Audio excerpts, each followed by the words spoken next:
अस्सलाम वालेकुम प्यारे बच्चों, कैसे हैं आप सब। उम्मीद करती हूँ आप सब ठीक होंगे। तो आइए बच्चों, आज हम अपने नए चैप्टर ग़िज़ा सेहत की पढ़ाई करते हैं।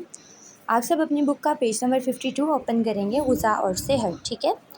तमाम जानदारों को ज़िंदा रहने के लिए तवानाई की ज़रूरत होती है। तवानाई के बगैर कोई भी जानदार ज़्यादा देर तक ज़िंदा नहीं रह सकता। तमाम जानदार तवानाई हासिल करने के लिए मुख्तलिफ़ ग़िज़ाएँ खाते हैं। पौधे अपनी ग़िज़ा खुद ही बनाते हैं जो सूरज की रोशनी में पत्तों के अंदर तैयार होती है, ठीक है। आइए देखते हैं पौधे अपनी ग़िज़ा किस तरह बनाते हैं। तो बच्चों, तमाम जानदार ज़िंदा रहने के लिए उनको किस चीज़ की ज़रूरत होती है? तवानाई की। अगर तवानाई ना हो तो कोई भी जानदार जो है वो ज़्यादा देर तक ज़िंदा नहीं रह सकता, ठीक है। यानी तमाम जानदार तवानाई हासिल करने के लिए मुख्तलिफ़ ग़िज़ाएँ खाते हैं। जैसे हमें अगर तवानाई चाहिए होगी तो हम क्या खाएँगे? हम खाना खाएँगे, फ्रूट्स खाएँगे, ठीक है। तो उससे हमें क्या मिलेगी? तवानाई मिलेगी और हम अच्छे तरीके से अपना काम जो है वो कर सकेंगे। अब हम देखते हैं कि पौधे अपनी ग़िज़ा कैसे बनाते हैं, ठीक है। पौधे की जड़ें ज़मीन से पानी और मादनियात जज़्ब करती हैं। बच्चों, मादनियात होते हैं ज़मीन के नीचे जो होते हैं ना, कुदरती वसाइल जो अल्लाह ताला की तरफ से होते हैं, ठीक है। सबसे पहले पौधे की जड़ें क्या करती हैं? ज़मीन से मादनियात जज़्ब कर लेती हैं, ठीक है। उसके बाद क्या होता है? तना पानी और मादनियात को पत्तों तक पहुँचाता है। जो तना होता है ना, वो मादनियात को पत्तों तक पहुँचाता है, ठीक है बच्चों। नेक्स्ट है बच्चों, पत्ते हवा से कार्बन डाइऑक्साइड गैस हासिल करते हैं और पानी और मादनियात की मदद से सूरज की रोशनी इस्तेमाल करते हुए पौधों की ग़िज़ा बनाते हैं। पत्ते जो हैं वो क्या करते हैं? वो कार्बन डाइऑक्साइड गैस हवा से लेते हैं, ठीक है, और फिर पानी और मादनियात की मदद से सूरज की रोशनी इस्तेमाल करते हैं और अपनी ग़िज़ा बनाते हैं। बच्चों, आपके सामने एक पिक्चर है, देखिए सूरज की रोशनी भी है, ऑक्सीजन भी है। ऑक्सीजन जो है वो पत्तों से बाहर जा रही है, कार्बन डाइऑक्साइड अंदर जा रही है, ठीक है, और ज़मीन के नीचे मादनियात है। ये सब मिलकर क्या करते हैं? ये सब मिलकर जो है वो खाना तैयार करते हैं। किसका खाना तैयार करते हैं? पौधे का, ठीक है। पौधे अपनी ग़िज़ा इस तरीके से बनाते हैं। नेक्स्ट है बेटा, क्या तमाम जानवर एक ही किस्म की ग़िज़ा खाते हैं? जी नहीं, सही पहचाना आपने, यानी तमाम जानवर एक किस्म की ग़िज़ा नहीं खाते, ठीक है। मुख्तलिफ़ जानवर मुख्तलिफ़ इक़साम की ग़िज़ाएँ खाते हैं, यानी हर जानवर मुख्तलिफ़ यानी डिफरेंट तरह की जो खाने हैं वो खाता है, जिनमें पौधे भी होते हैं, फल भी होते हैं और गोश्त भी होते हैं। आइए देखते हैं कि मुख्तलिफ़ जानवर किस किस्म की ग़िज़ा खाते हैं। पौधे खाने वाले जानवर, ये वो जानवरों के नाम है जो पौधे खाते हैं। इनमें कौन कौन है? बकरी है, गाय है, घोड़ा है और हाथी है। अब वो जानवर है जो गोश्तखोर हैं, यानी जो गोश्त खाते हैं, ठीक है। गोश्त कौन कौन से जानवर खाते हैं? शेर है, कुत्ता है, बिल्ली है और भेड़िया है, ठीक है। उसके बाद गोश्त और पौधे खाने वाले जानवर, यानी ये वो जानवरों के नाम है जो गोश्त और पौधे दोनों खाते हैं। कौन कौन से जानवर जो गोश्त भी खाते हैं और पौधे भी खाते हैं? रीछ है, चूहे है, गिलहरी है और कौवा है, ठीक है बच्चों। या आपके सामने नीचे पिक्चर्स भी दी हुई हैं, बकरी, गाय, घोड़ा, शेर, कुत्ता, भेड़िया, रीछ, गिलहरी और कौवा, ठीक है। नेक्स्ट है बेटा, ये याद रखें कि इंसान जानवरों की तरह सिर्फ एक किस्म की ग़िज़ा खाकर सेहतमंद नहीं रह सकता। बहुत से जानवर भी दो तरह की ग़िज़ा खाते हैं।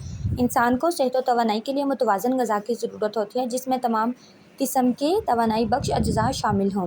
अब आप सोच रहे होंगे कि मुतवाज़न ग़िज़ा क्या है? आइए नीचे देखिए मुतवाज़न ग़िज़ा क्या है एक प्लेट में, ठीक है। यानी मुतवाज़न ग़िज़ा क्या होती है? बेसिकली ये वो ग़िज़ा होती है जिसमें तवानाई बख्श अज्जा शामिल होते हैं जो हमारी मतलब हमें फ़िट रखते हैं। हमारे खाने के अंदर हर तरह की वो चीज़ें शामिल होती हैं जिससे हम अपने आप को सेहतमंद और तंदुरुस्त जो है वो रख सकते हैं, ठीक है। अब जो हम अभी नीचे तस्वीर में देखने जा रहे हैं वो मुतवाज़न ग़िज़ा की एक प्लेट, उसमें क्या है? फल और सब्ज़ियाँ हैं, ठीक है, अनाज है यानी दालें वगैरह, गोश्त और नशास्ता है, ठीक है, चीनी और चिकनाई से बनी हुई अशिया है, दूध और दूध से बनी हुई अशिया है। ये सारी खाकर हम क्या रहेंगे? हम फिट रहेंगे। और ये क्या है? ये हमारी मुतवाज़न ग़िज़ा है, ठीक है, यानी बैलेंस डाइट इंग्लिश में हम इसे कहते हैं। अब सब्ज़ियाँ जो है, सब्ज़ियाँ कौन कौन सी हैं? पालक है, आलू है, गाजर और मटर। फल में केला, आम, अंगूर, अमरूद। अनाज में रोटी, चावल, दाल और मकई। गोश्त में बकरे का गोश्त, गाय का गोश्त, मुर्गी और मछली। दूध से बनी अशिया में दूध, दही, मक्खन और पनीर। अगर हम ये सारी चीज़ें खाएंगे तो हमारी ग़िज़ा क्या बन जाएगी? मुतवाज़न होगी, यानी बैलेंस डाइट होगी, जिसको खाने के बाद हम सेहतमंद और तंदुरुस्त और तवाना जो है वो रह सकेंगे, ठीक है। नेक्स्ट पेज पे है बच्चों, बच्चों को खेलना बहुत पसंद होता है मगर वर्जिश करना अच्छा नहीं लगता। इनको पीटी और ड्रिल भी बहुत मुश्किल लगती है, जबकि मज़े की बात यह है कि बच्चों के लिए वर्जिश करना बहुत आसान है। यानी बहुत सारे बच्चे जो हैं उन्हें खेलना बहुत पसंद होता है, लेकिन जब वर्जिश यानी एक्सरसाइज की बात आती है तो वो उन्हें करना बिल्कुल भी पसंद नहीं होता। पीटी और ड्रिल ये एक्सरसाइज है, यानी कि ये वो वर्जिशें हैं जो हमारे जिस्म को तंदुरुस्त और तवाना और चुस्त जो है वो रखती हैं, ठीक है। यानी बहुत से बच्चे खेलना पसंद करते हैं लेकिन वर्जिश करना पसंद नहीं करते। अब हम देखते हैं कि वर्जिश करना बच्चों के लिए कैसे आसान हो सकता है। बच्चे खेल कूद कर या दौड़ भाग कर भी वर्जिश कर लेते हैं। वर्जिश का एक बेहतर तरीका साइकिल चलाना भी है। आप अपने नज़दीक के सारे काम साइकिल पर पैदल कर सकते हैं। इससे आप सेहतमंद भी रहेंगे और फ़ज़ा भी आलूदा नहीं होगी। घर वालों के साथ चहलकदमी करना एक तफरीह भी है और वर्जिश भी है। घर के कामों में वालिदैन की मदद करना भी वर्जिश की तरह है। यानी कि हम खुद को किस तरह फ़िट रख सकते हैं, हम खेल कर भाग दौड़ करके, ठीक है, वर्जिश कर लेते हैं, ठीक है। बेहतर तरीका क्या है वर्जिश करने का, कि हमें साइकिल चलाना है, क्योंकि साइकिल जब चलता है तो उसके पैडल हम बार बार अपनी टांगों के साथ जो है वो चलाएंगे, तो इससे हमारे जिस्म की वर्जिश होगी, ठीक है। उसके बाद एक और वर्जिश क्या है कि अगर आप साइकिल के ऊपर जा रहे हैं, ठीक है, और आप ये वाली एक्सरसाइज के अलावा कोई और करना चाहते हैं, तो आपको चाहिए कि जो साइकिल पर आपने काम करना है ना, वो आप पैदल चल के करें, ठीक है। इससे क्या होगा कि आप सेहतमंद भी रहेंगे और हमारी जो फ़िज़ा है, यानी जो हमारा एटमॉस्फेयर है, वो भी ख़राब नहीं होगा, आलूदा यानी गंदा नहीं होगा, ठीक है।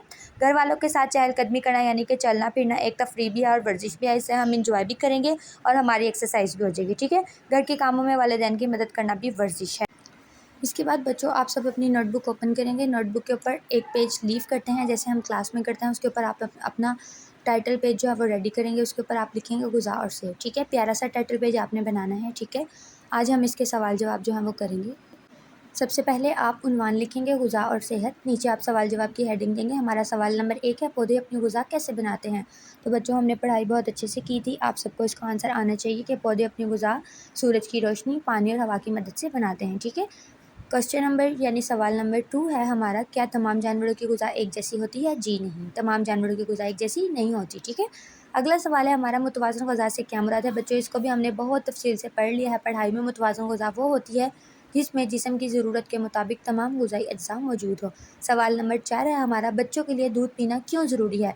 क्यों ज़रूरी है बच्चों के लिए दूध पीना, क्योंकि दूध पीने से हड्डियाँ मजबूत होती हैं और दांत मजबूत होते हैं, ठीक है।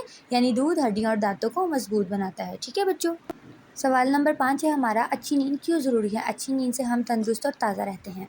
यानी जब तक हमारी नींद पूरी नहीं होगी, ना तो हम सेहतमंद रह सकते हैं उससे, ठीक है, और ना ही हम फ्रेश फील कर सकते हैं। इसीलिए अच्छी नींद बहुत ज़रूरी है, ठीक है। जी बच्चों, ये था आज का हमारा काम। आपने बहुत अच्छे से वीडियो को देखना है। सवाल जवाब आपने अपनी नोटबुक के ऊपर लिखने भी हैं और याद भी करने हैं। मिलते हैं अब हम अपनी नेक्स्ट वीडियो के अंदर। तब तक के लिए अल्लाह हाफिज़।